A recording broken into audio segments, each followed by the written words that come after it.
Hello everybody, it's David from DJP Wrestling, and today we're going to recap and review the go-home show for Wrestlemania 34 for Raw on April 2nd, 2018. This show, in my opinion, was pretty good. There were a few disappointments, but for the most part, I found it pretty entertaining, and I thought they did a good job building the matches. Raw started off with a sit-down Q&A with the coach, technically interviewing Triple H and Stephanie McMahon, sitting on one table, and Ronda Rousey and Kurt Angle sitting at the other table. Ronda Rousey showed off a lot of attitude. Stephanie McMahon and Triple H emphasized how they run the business, and therefore, through their lines you can read that they had the system rigged, and ultimately, Ronda's going to lose. And Triple H kept inferring that Kurt Angle was a terrible person for putting Ronda Rousey in this position, that she's going to lose her first match in WWE.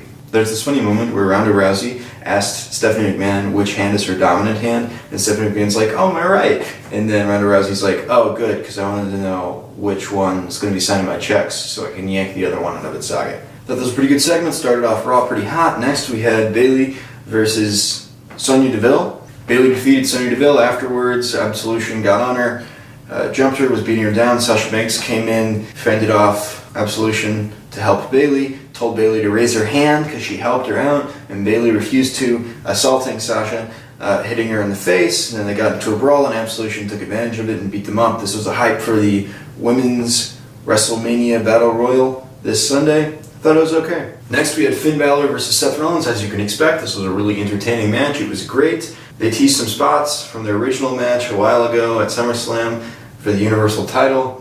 Seth Rollins almost did the buckle bomb outside on the barricade. Finn Balor got out of it, did the sling blade. They came in, they exchanged cheeses for finishers, and then all of a sudden, Seth Rollins got the curb stomp and picked up the victory with Miz at commentary. It's pretty entertaining.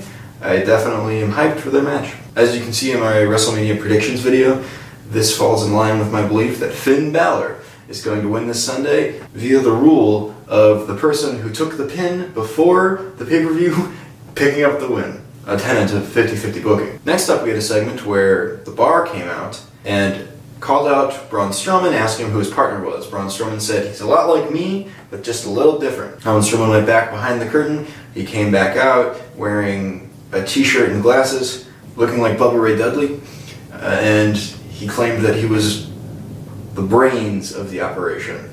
They're hamming this up on commentary, saying like, "Oh wow, how did Braun Strowman find somebody so big? The Braun Strowman family's so huge." He came in, ripped off the stuff, cleared out the ring of the Bar.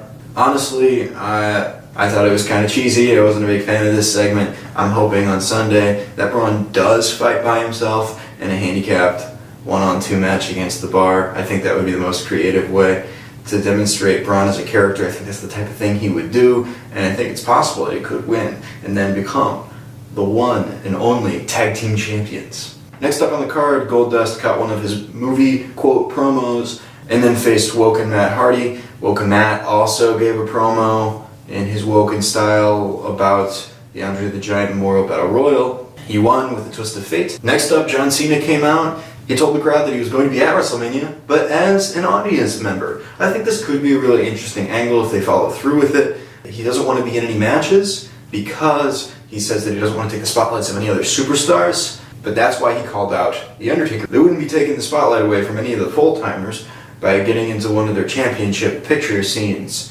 This is an interesting take, but ultimately in execution, it would take the spotlight away from a stacked card without Cena. But who's going to say they don't want to see Undertaker versus John Cena?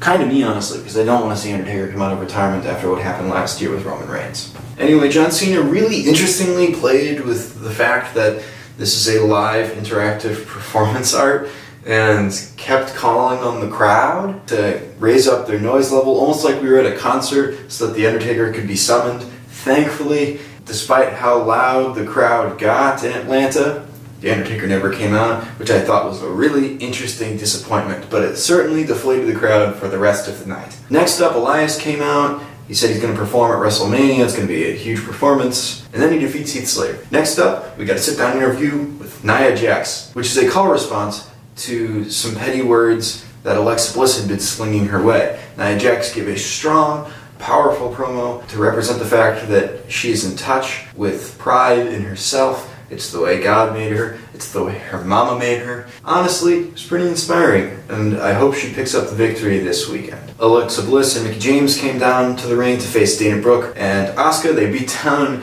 Dana Brooke for the entire match until there was a hot tag situation. Asuka came in, Mickie James came in. Asuka, with the Asuka lock, tapped out Mickie James. And then finally, Brock Lesnar came down to the ring with Paul Heyman. Paul Heyman previously in the night had promised Kurt Angle that he would be professional. He laughed in Kurt Angle's face when Kurt Angle suggested that perhaps Roman Reigns could injure Brock Lesnar, and Kurt Angle didn't want another WrestleMania main event like The Undertaker and John Cena to dissolve and no longer happen because Roman Reigns injured Brock Lesnar. Roman Reigns then told Kurt Angle, hey, I won't hurt Brock Lesnar so long as Paul Heyman doesn't say one single stupid thing. Then he went on to egregiously insult Kurt Angle about his gold medals and pawning them off. Paul Heyman was out in the ring.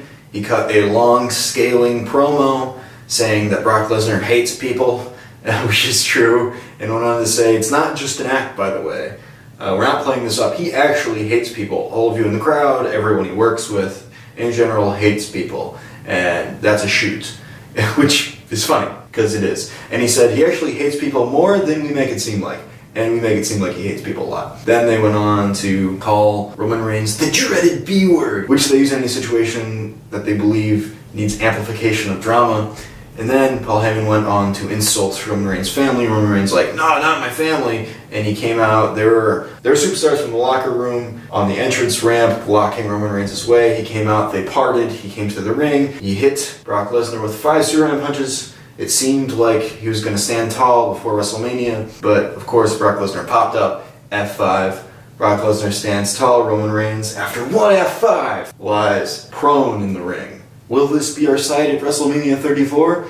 It seems pretty clear that it's not going to be the case. It seems Roman Reigns will get up from the F5. Unlike everybody else who couldn't get up after one F5, Roman Reigns will somehow overcome the odds and get up after one F5 and spear Brock Lesnar and take his place on the throne as the chosen one of WWE. Anyway, of all of the segments tonight, I thought that the most interesting was John Cena's. Sure, it was a huge disappointment and really deflated the crowd. I thought John Cena's at a point now with WWE that he's almost like he's capable of manipulating the crowd in any way he sees fit, and it's really entertaining to watch. It shows the extent to which wrestling as an art form is capable of touching people.